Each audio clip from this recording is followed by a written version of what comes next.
Hi, this is Jasna from NLPM. இன்னைக்கு நம்ம spiritual ஸ்டோரியோட episode 23 பார்க்க போறோம். வாங்க வீடியோக்குள்ள போகலாம்.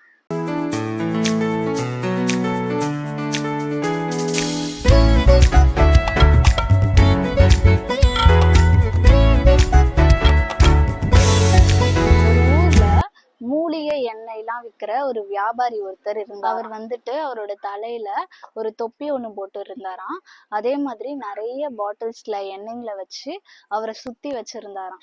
அவர் வச்சிருந்த எண்ணெயை ஜனங்க கிட்ட காமிச்சு, இந்த எண்ணெய் வந்துட்டு ஒரு அதிசயமான எண்ணெய், இது வந்துட்டு உங்க தலையில இருக்க முடி கொட்டுறது எல்லாத்தையும் ஸ்டாப் பண்ணும், வழுக்க தலையில கூட முடி வளரும் அப்படின்னு சொன்னாராம்.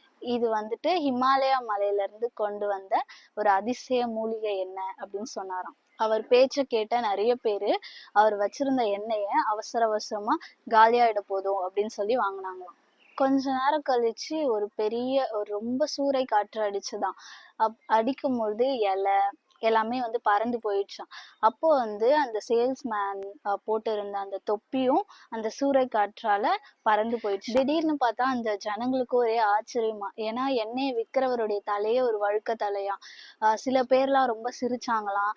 எண்ணெய் வாங்கினவங்க எல்லாம் வந்துட்டு அந்த சேல்ஸ்மேனை திட்டுறதுக்காக போனாங்களாம். அவமானம் தாங்க முடியாத அந்த சேல்ஸ்மேன் அவருடைய திங்ஸ் எல்லாத்தையும் எடுத்துக்கிட்டு அந்த இடத்துல இருந்து ஓடி போயிட்டாராம். இந்த ஸ்டோரியில பாத்தீங்களா, அந்த ஜனங்க எல்லாம் அவரோட வெளி தோற்றத்தை பார்த்து நம்பிட்டாங்க.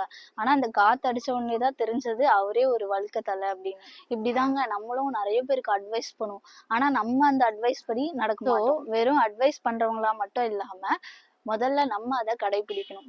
ஸோ இந்த மெசேஜ் உங்களுக்கு பிடிச்சிருந்துச்சுன்னா உங்க ஃப்ரெண்ட்ஸ்க்கு ஷேர் பண்ணுங்க. God bless you.